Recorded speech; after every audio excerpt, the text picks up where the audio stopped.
Sabe a parábola dos talentos? Quase todo mundo conhece, né? Aquela história que a gente aprende como uma lição sobre usar os nossos dons. Ok. Mas, e se essa interpretação toda estiver errada? E se, na verdade, for uma denúncia social daquelas bem fortes, escondida bem debaixo do nosso nariz? Pois é. Hoje a gente vai mergulhar num texto antigo e fascinante lá da Galileia, do ano 30, que vira essa história de cabeça para baixo.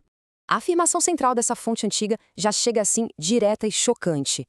A figura que a gente aprendeu a ver como preguiçosa, como inútil, na verdade seria a vítima da história. É uma ideia que, no mínimo, força a gente a reler um texto que pensávamos conhecer de trás para frente. E é essa a pergunta que vai guiar a nossa análise de hoje. A gente vai seguir as pistas deixadas por esse escriba antigo para tentar descobrir como o que parece ser uma lição espiritual pode ser, no fundo, um retrato brutal do poder e da economia daquele tempo. Primeiro ponto, e é aqui que o jogo começa a virar. O tal senhor da parábola não é uma representação de Deus, longe disso. Ele representa um tipo de homem muito real e muito temido na Galileia daquela época. Presta atenção. O próprio Senhor se descreve aqui. E a imagem, olha, não é nada bonita. Ele admite com todas as letras que colhe onde não plantou, que lucra com o trabalho dos outros. Essa não é a voz de um Deus justo, né? Isso soa muito mais como a confissão de um explorador. A palavra grega original usada aqui é skleros, e o nosso texto antigo insiste que o significado é visceral. Não é só severo ou exigente, é algo seco, inflexível, sem um pingo de misericórdia. Era a palavra perfeita para descrever um grande latifundiário daquela época e o oposto do Deus de Israel. E o contraste é gritante. A tradição hebraica descreve Deus como Rahum Vehanun, que é misericordioso e clemente. Skleros é exatamente o contrário.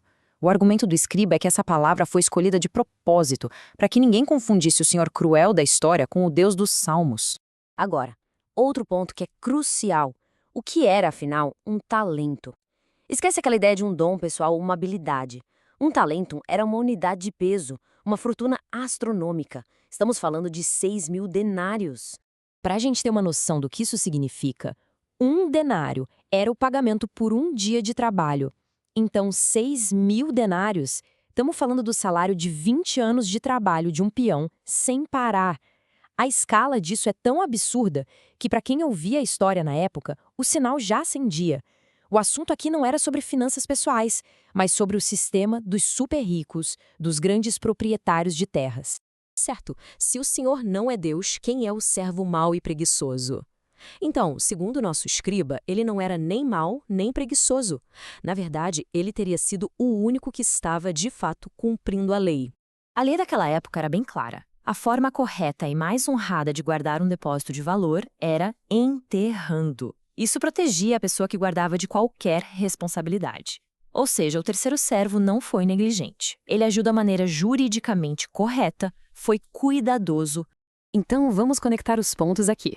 Quando o servo fala, eu sei que o senhor é um homem duro, isso não é lhe dando uma desculpa. É uma acusação. É um ato de coragem, mas uma coragem incrível. Ele está expondo a injustiça na cara do opressor, algo que os outros dois que se beneficiaram do sistema não ousaram fazer. Ele está agindo como um profeta. O servo foi punido não por ter feito algo errado, mas por ter se recusado a participar do esquema de exploração do seu senhor. A punição dele não prova sua culpa. Pelo contrário, prova exatamente o que ele disse, que o Senhor era de fato um homem cruel e impiedoso. E tudo isso nos leva à famosa moral da história. Aquela parte que todo mundo lembra. Só que o nosso texto antigo lê isso de uma forma completamente diferente. Não como uma regra divina, mas como um diagnóstico brutal do mundo real. Essa frase, quando a gente lê assim, isolada, chega a ser chocante. E o escriba nos provoca a pensar. Por que um princípio tão cruel seria atribuído a um Deus justo? E se isso não for uma regra do que deveria ser, mas uma descrição do que de fato é? O texto nos desafia a colocar essa frase dentro do seu contexto histórico. E se ela não for uma verdade universal e atemporal, mas um retrato fiel da economia brutal da Galileia sob o domínio romano-herodiano? Isso descreve perfeitamente o sistema da época. Impostos esmagadores, dívidas que levavam à perda das terras da família e a riqueza se concentrando cada vez mais e mais nas mãos de pouquíssimos latifundiários. A frase final da parábola não é uma profecia, é jornalismo. É a descrição exata de como o poder funcionava. Então, qual é a grande lição disso tudo? A conclusão do nosso texto antigo é um chamado urgente à responsabilidade. É preciso entender o texto no seu mundo original. A mensagem é clara. Não dá para entender esses textos ignorando o contexto deles. Palavras como escleros e talanton não são meros detalhes de tradução. Elas são as chaves que destravam o mundo social e econômico em que a história foi contada. E aqui está a conclusão poderosa da nossa fonte. O objetivo da parábola não era ensinar a ser um bom investidor para um senhor divino. Era dar as ferramentas para identificar a opressão quando ela aparece, para reconhecer o rosto do explorador e, acima de tudo, para nunca jamais confundir esse rosto com a face de Deus. Essa análise toda deixa a gente com aquela pulga atrás da orelha, né? Uma pergunta que incomoda.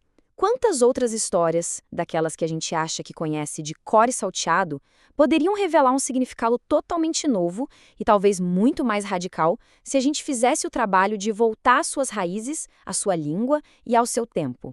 A resposta para isso, olha, pode mudar completamente o jeito que a gente lê tudo.